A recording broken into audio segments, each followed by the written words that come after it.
Okey, hari ni saya nak buat nasi goreng 3 Syawal. Kita makan nasi goreng je Mula-mula saya goreng telur 2 biji. Tengoklah kalau letak minyak, isi apa, kita goreng je telur, mulalah berbuih-buih lah minyak ni. Macam ni lah. Jadi selepas garing je telur tu sikit, kita dah hancurkan, kita letak kat satu tempat. Lepas tu inilah rupa dia. Last kali nanti kita masukkan. Lepas tu saya goreng ikan bilis. Ada ikan bilis sikit-sikit ni, saya masukkan dulu. Lepas tu saya letaklah bagi dia garing dulu. Sebelum kita masukkan bawang merah, bawang besar. Saya selalu guna bawang besar, iris dengan bawang putih. Lepas tu cili padi tu saya ambil dalam 10 biji. Saya cincang dia. Masukkan sekali. Kita tumis sekali bagi dia orang kata garing sikit lah. Naik bau sikit. Sedap bila kita gabungkan bawang merah, bawang putih, cili padi dengan ikan bilis ni. Sementara tu kita kacau sampai dia apa orang kata garing. Macam itulah.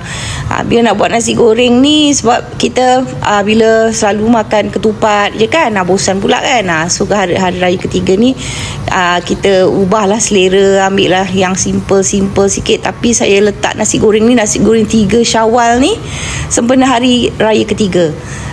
Kita masak nasi goreng ni. Jadi biarkan dia apa orang kata garing sendiri, naik kuning bawang besar dan bawang putih tu.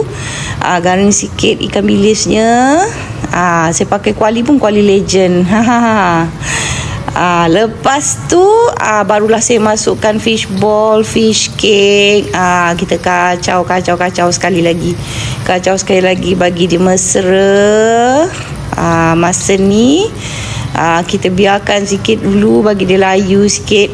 Fish ball dan fish cake tu dia sebatikan dengan lain-lain perisa. Lepas tu saya masukkan sotong, udang. Kalau saya nak masak memang saya suka mewah dekat dia punya bahan-bahannya.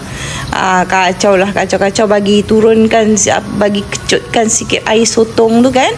Bagi air sotong tu dia keluar sendiri. Masukkan udang. Ni kira ni macam nasib lah. Nasib lah. Ada udang, ada sotong. Lepas tu kita letakkanlah batang sawi dengan kobis. Hari tu lebihan lodeh hari tu kan, kobis tu banyak. So kita masukkanlah sikit kat dalam nasi goreng ni.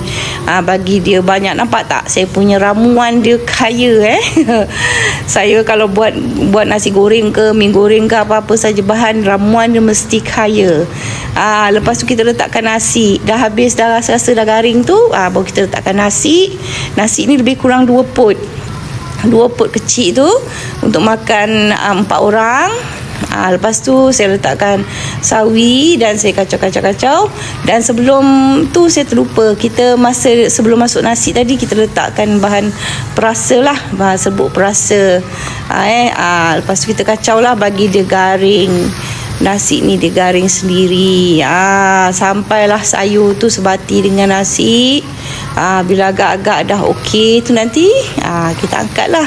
Jadi sementara tu kita kacau bagi dia sebati dengan perisa yang ada tu, dengan semua ramuan-ramuannya.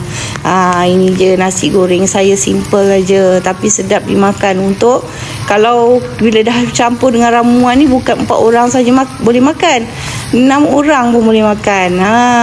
Itulah dia keistimewaannya nasi goreng 3 Syawal ni. Sementara kita berhari raya, orang pun tak datang lagi kat rumah kan. Kita buatlah nasi goreng untuk makan-makan kita kat rumah. Macam ni je lah, simple aja. You all pun boleh cuba. Tak susah tak susah. Nanti kalau resepinya boleh tengok dekat ramuannya. Mudah saja. Selamat mencuba.